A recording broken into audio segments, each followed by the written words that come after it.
Hey guys, welcome back. Thank you for joining me today. You can see that I am pretty far into this painting. I wanted to spend a little more time. I think that I tend to skip over the detail adding phase in a lot of my videos. And so what I'm going to do today is catch you up to this point really quickly, and then we'll spend the rest of the video talking about my exact thought process while I'm making these details. So let's go ahead and play some music and catch you up to where I'm at. Remember, if you enjoyed this video at any point, do me a favor, hit the like, subscribe, ring the bell, share with your friends, leave a comment. All those YouTube things, they make a huge difference for me. I'll remind you again at the end of the video as well, if you manage to watch all the way to the end. It just is beneficial for me to tell you early because most people are watching still. And so this is when I want to tell them to do that. So let's catch up to where I'm at.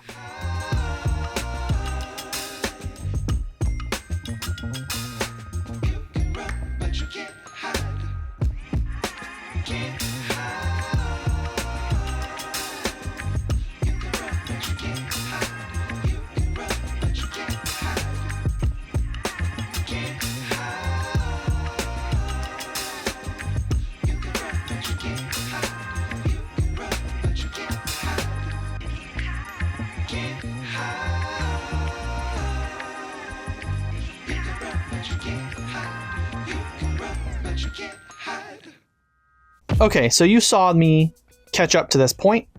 I've been using this brush primarily, this nice big brush, and obviously my zebra brush pens, which I use on, I think, every painting I make. Now, I'm scaling down to this size 10 round brush. Who makes it? Doesn't matter. What size is it? 10, but that really doesn't matter either. I'm just scaling down because it'll be easier to do the details here. And you can see I've already put a little bit of detail work in, catching up to this point with my larger brush in terms of adding some of those shadows in earlier. Basically, if you haven't seen my wetland birds of Southwest Florida videos, I am getting a kind of dull blue, painting it over everything that's white, and then making it slightly more pigmented and coming back in to fill in those shadows. And I'm kind of softening it all out with a clean brush. And that's basically all I have done so far. And so now we're going to get into the detail portion of this painting. So the first thing I want to do is get this eye in, because the eye will help me kind of gauge the rest of the painting. And these guys' eyes are red. So let's mix a nice red here. It's definitely darker than that, so I'm going to add some purple.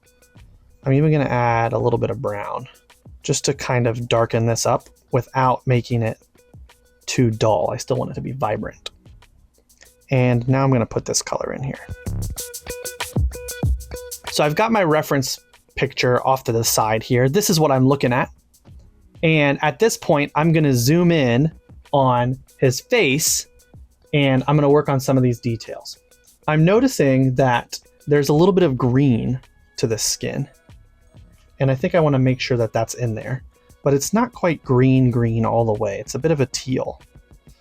So I'm going to add some blue to this green that I have from earlier.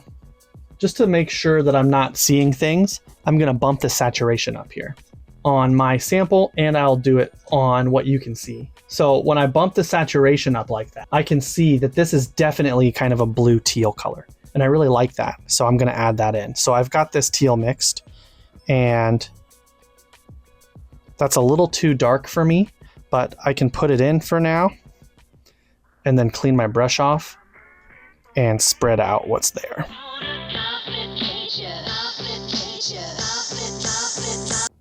And then we've got some yellow where the beak meets the head. So I'll pick up some of my yellow and do that as well.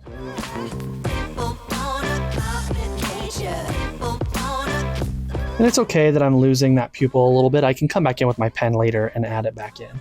I just think it needed that. The colors are in, but I don't have shadows. So now let's add some shadows. And what I'm going to do for that is I'm going to mix some of my black with blue and purple, just like I did for this shadow here, but in different ratios.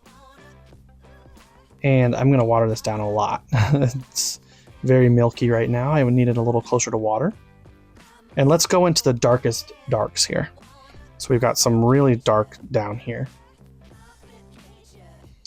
And this is on the neck as well, where there's a lot of feathers. So I'm going out of my way to do little tiny strokes like feathers.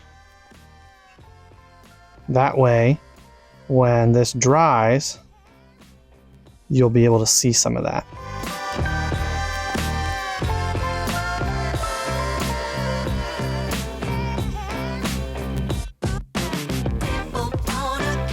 We've got some black spots as well that I'm going to add.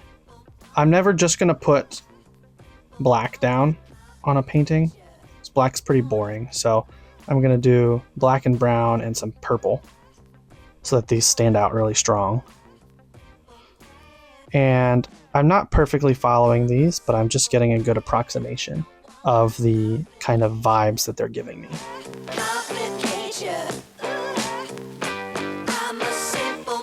Okay, let's move on to the beak. So the beak is what I would call mottled. Lots of black spots and random shapes, blobs. But underneath it, I think that it's a little more of a buff color, not quite white. So what I'm going to do is mix a little bit of kind of a light tan that we're just going to throw down very lightly to go underneath things. And then I can come back in with this warm brown that I made with my purple and my black and my brown. And we'll use that to put some of these mottled marks on here.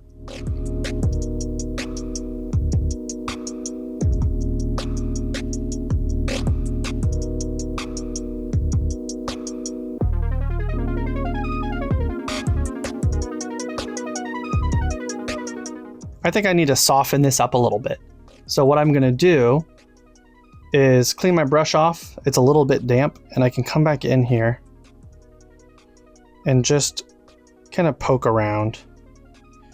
And it's going to soften up some of these colors and spread some of this darkness out a little bit more. And I think that this is giving me closer to what I like. All right, I will come back in and add some highlights to that with my white pen later, so I'm not going to overwork it now.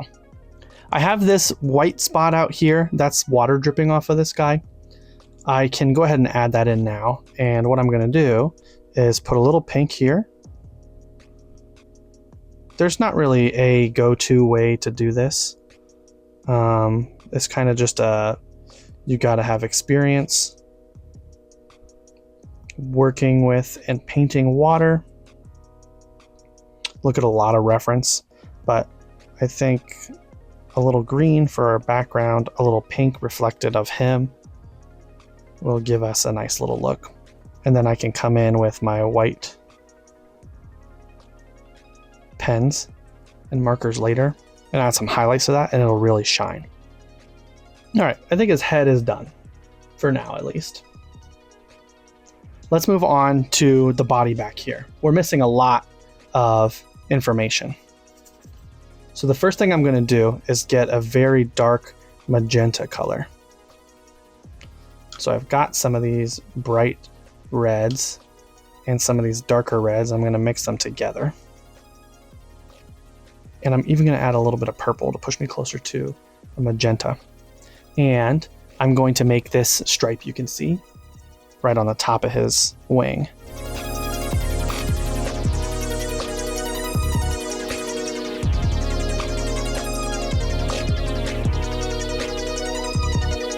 So now I'm gonna mix less purpley pink, more red, and I'm gonna apply that back here. And you can see my brush is a little dry.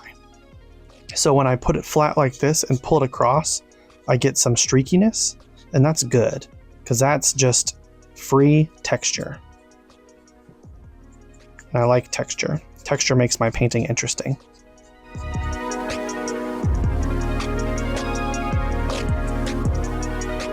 I've got to add some shadow color. So what I'm going to do is pick up some of my shadow color and add it to a lot of this pink I've got over here.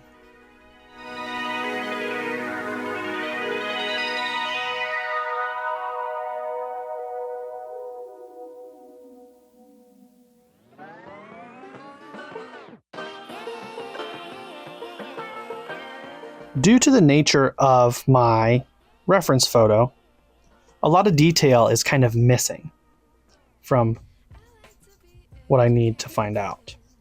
And that's okay. I can make stuff up on my own.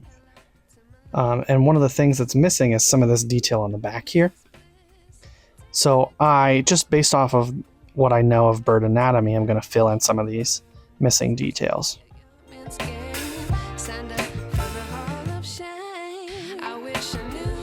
I think I'm at a point now with my paint that I should pull in some of my white pens and markers and add some detailing to see what else needs to have work done to it. Oh, hang on. Before I do that, I just noticed that I'm missing color here. Okay, now I'm going to let this dry so that I can get into it with my white markers and pens. So I'll be back in no time for you, probably 20 minutes or so. Okay, it's been 20 minutes or so. This is now dry to the touch.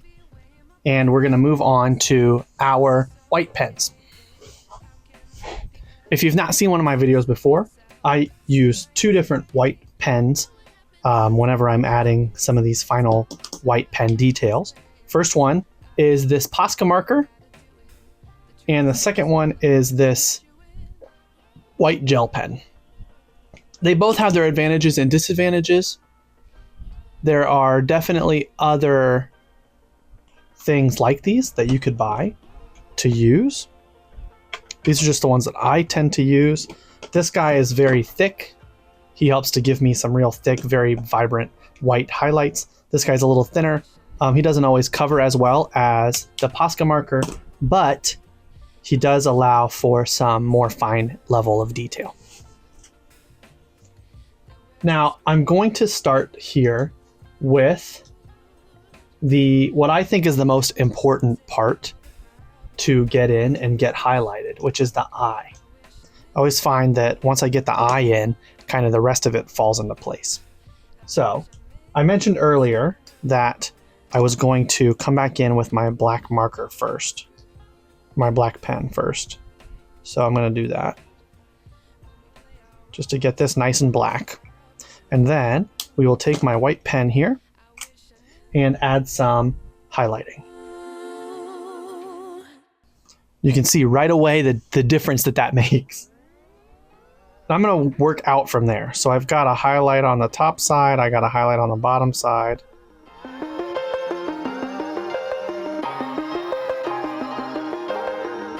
I'm going to move to my bigger brush or my bigger pen so that I can do some wider areas. Now that I've got that little one in, let's move on to the beak. So the technique I'm going to use here is I just put that down and then I'm going to dab it up. This is going to add softer highlights.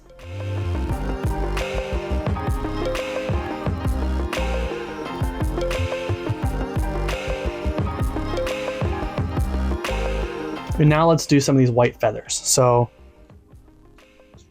my light source is kind of coming from above here. So things facing up are going to get some highlight. Things facing down will not. And you can see I'm just adding some texture here to some of these areas. This part, as we know, is in shadow. So I don't need to add highlights down on this edge, but a little bit of them up here doesn't hurt. Now, something I like to add, especially to something like this with a dark background, is a rim light.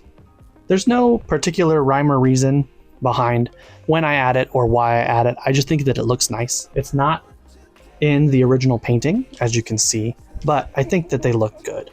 So I'm I'm going to add one.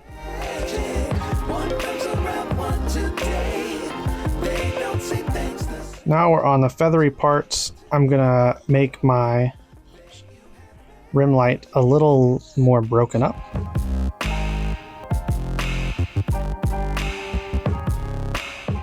And now I can come down into the water and add some highlights. I'm trying to be very careful here. I don't want highlights everywhere. In the water, I want that to kind of blend off into the background for me. So I'm just going to put it in a few spots. For example, there's a big shadow here underneath our guy, so I can avoid highlights there. But out on this side where there's some sunlight, maybe I'll add some.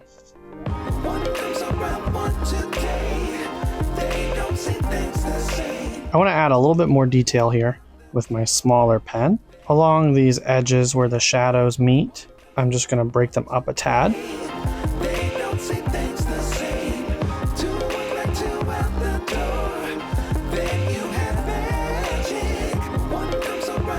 So you can see that I have some pen lines going off the edges here.